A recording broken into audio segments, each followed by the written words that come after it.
dengki. Bapak Ibu yang saya muliakan, syaitan itu benci dan iri kalau ada seorang ibu yang berhasil mengandung. Nah, itu dia. Karena akan melahirkan generasi-generasi yang akan banyak mendoakan manfaat dan umatnya Nabi Muhammad SAW. Makanya ibu hamil, tidak apa-apa kita cerita hamil sebenarnya. Ibu-ibu hamil yang akan menentukan cikal bakal mendoakan kita nanti di dalam kubur, ini sebagai tolak ukur kebaikan dari rumah tangga. Maka Rasulullah SAW pemeliharaannya dimulai dari 0 hari, 0 bulan, 0. Banyak diceritakan itu, kalau ibu sedang hamil, dia suka diganggu iblis. Makanya jangan pergi di tempat-tempat yang keramaian, Bu. Orang hamil suka ke mall kan? Suka ke mall, suka belanja. Kali sama lah setan itu nyangkut sih. Jangan sering keluar di waktu-waktu selimur maghrib. Itu Pak, tegur itu Pak. Tengah malam, agak malam, jangan Bu.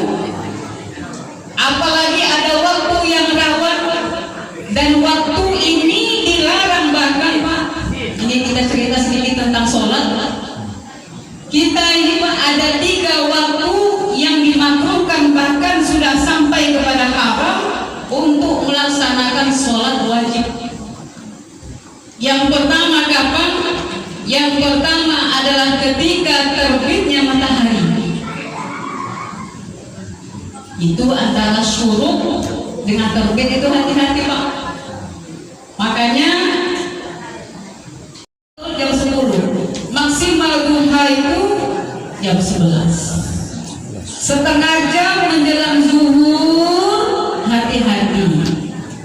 Dijaga waktu itu, cukuplah kita berzikir, mengaji, tapi tidak lagi kita melakukan sholat. Kata ulama jumhur, baik sholat wajib lagi pun juga sholat sunnah. Yang ketiga yang juga dilarang sama adalah melakukan sholat ketika matahari terbenam, ghurubis syams. Di pertama pagi dan yang sore itu tanduk setan keluar di antara matahari. Hati-hati di waktu itu. Kalau ingin melakukan sesuatu kebaikan, ya silakan banyak kita minta perlindungan kepada Allah Subhanahu wa taala, dan jangan sampai kita melakukan kejahatan. Dan yang siang itu Bapak Ibu, kenapa kita dilarang? Makanya kalau sholat zuhur tengok waktunya, apalagi sholat Jumat. Nah, yang ibu-ibu pada nak cepat tadi, sholat dulu sebelum azan. Hati-hati, itu waktu yang dilarang oleh Rasulullah. Ternyata siang itu kenapa dilarang? Tukadunna, di siang hari antara maksimal duha sebelum zuhur itu api neraka sedang dinyalakan oleh Allah. Ini tertera dalam kitab Fikih 4 Mazhab oleh Syekh Dr. Wahbah Az-Zuhaili. Beliau ulama Mesir dan juga bagian dari mufti-mufti kita lain. Makanya ibu-ibu yang dirahmati Allah dan bapak-bapak hadirin sekalian, jaga sholat kita. Karena itu adalah memiliki 2 dimensi besar dalam kehidupan. Dimensi lahiriah, menggerakkan seluruh aspek tubuh ini, ya, mata, tangan, kaki dan lain sebagainya, supaya terjaga dari hal-hal yang dimurkai oleh Allah. Yang kedua, dimensi batin, roh harus dijaga.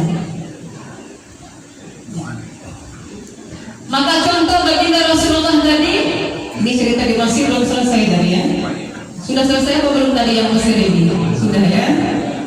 Maka apalagi ibu-ibu yang hadir di sini. Nah, tadi saya tanya sama ibu, ini kue apa? Ada kue rempong, ya, ada kue baik. Jangan kita iri. Itu nggak mengikuti Rasul. Nengok orang kaya, iri. Kata Rasulullah seperti itu. Bahkan Rasulullah memandang musuh, tetap kokoh keimanannya, tapi dalam hatinya masih memberikan kasih sayang, mendoakan agar kalau hari ini dia kafir, mendoakan kepada Allah anak turunannya akan hidup bersama millati Rasulullah sallallahu alaihi wasallam. Jadi standarnya Rasulullah itu laqad ja'akum rasulun min anfusikum aziz. Jadi bagus itu kalau ada nama Aziz. Ada nama Aziz di sini? Saya kan sudah, sebetulnya saya sudah tahu. Insyaallah sehat ya. Sehat.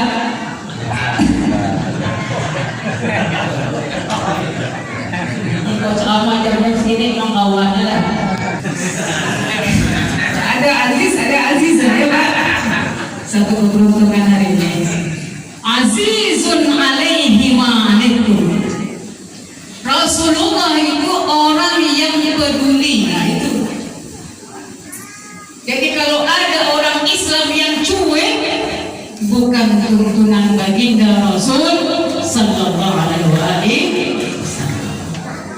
Karena orang Islam itu lihat di jalan ada sesuatu yang menghalang, kita singkirkan.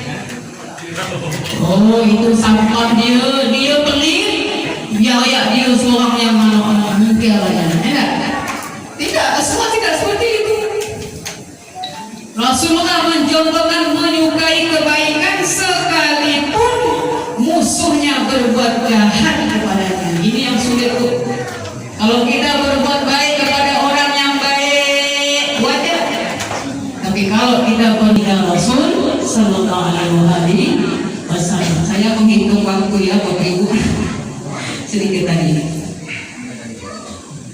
Selain Rasulullah menyukai kebaikan, satu nilai yang harus kita tambah, Rasulullah ingin orang lain juga menyukai kebaikan. Nah itu lebihnya. Begitu juga kalau kita mendapat anugerah rezeki, ingat ada hak orang lain di situ yang harus kita sampaikan.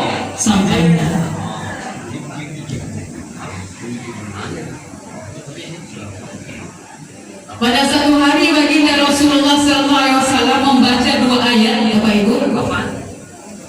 Satu ayat tentang Nabi Ibrahim kepada umatnya yang menyembah berhala. Rasulullah baca Quran surah Ibrahim ayat 37. Qad adlalna katsiran minan nas. Umatku banyak sesat karena menyembah berhala. Bagi fakat hadani. Pada siapa yang mengikuti maka dia dari golongan beriman. Yang kedua Rasulullah membaca lagi surah yang ada dalam cerita Nabi Nuh dan umatnya yang sampai pada keputusasaan Nabi Nuh, umatnya membangkang. Maka Nabi Nuh meminta berdoa kepada Allah, ya Allah, kalau kau tidak ampunkan umatku, maka sesungguhnya siapa lagi yang dua ayat ini. Lalu Rasulullah terdiam. Rasulullah menangis, ummati, ummati, ummati. Ini diceritakan oleh Asy-Syaikh Imam An-Nawawi rahimahullah dalam tafsir.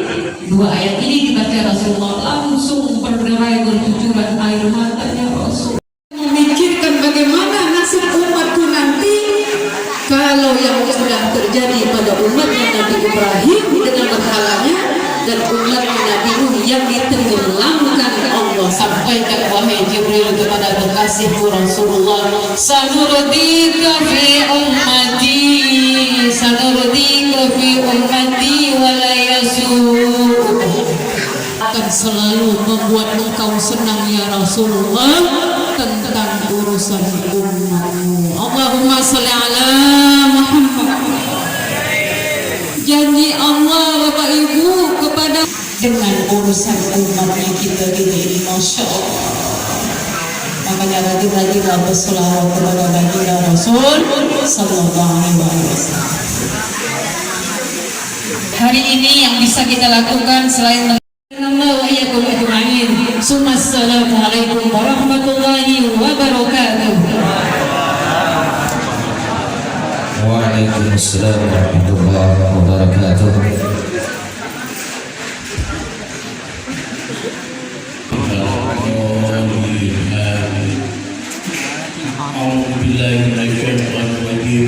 Bismillahirrahmanirrahim. Alhamdulillahirabbil alamin. Wassalatu wassalamu ala asyrofil anbiya wal mursalin sayyidina Muhammad wa ala alihi wa sahbihi ajma'in. Allahumma ya Allah ya Tuhan kami, segala puja dan puji hanya bagi-Mu ya Allah, Tuhan seluruh segala alam yang menguasai apa yang ada di langit dan apa yang ada di bumi, yang akan merajai pada hari kemudian atau hari kiamat. Tiada sekutu bagi-Mu ya Allah. Salawat dan salam semoga tercurah kepada junjungan kami Rasul Muhammad sallallahu alaihi wasallam. Ilahi, Engkau adalah Zat Maha Agung. Tiada kekuasaan manapun dapat menandingi keagungan-Mu. Engkau adalah Zat yang Maha Perkasa. Tiada kehebatan manapun dapat mengalahkan keperkasaan. Engkau adalah Zat yang Maha Perkasa. Tiada keniscayaan manapun sanggup menentang kehendak-Mu. Segala yang ada di alam beserta isi hati dan kekuatan berpikir, keterangan kalbu dan ketenteraman jiwa, serta penuh kehusuan dan ketawaduan, saya bermunajat kehadirat-Mu ya Allah. Limpahkanlah rahmat karunia-Mu, taufik hidayah serta ridha-Mu kepada kami yang berkumpul di sini dalam rangka melaksanakan peringatan maulidnya junjungan kami Rasul Muhammad sallallahu alaihi wasallam. Ilahi, apa yang dapat kami lakukan malam ini? Andai kata ini merupakan sesuatu yang baik, terimalah ini sebagai amal bakti kami.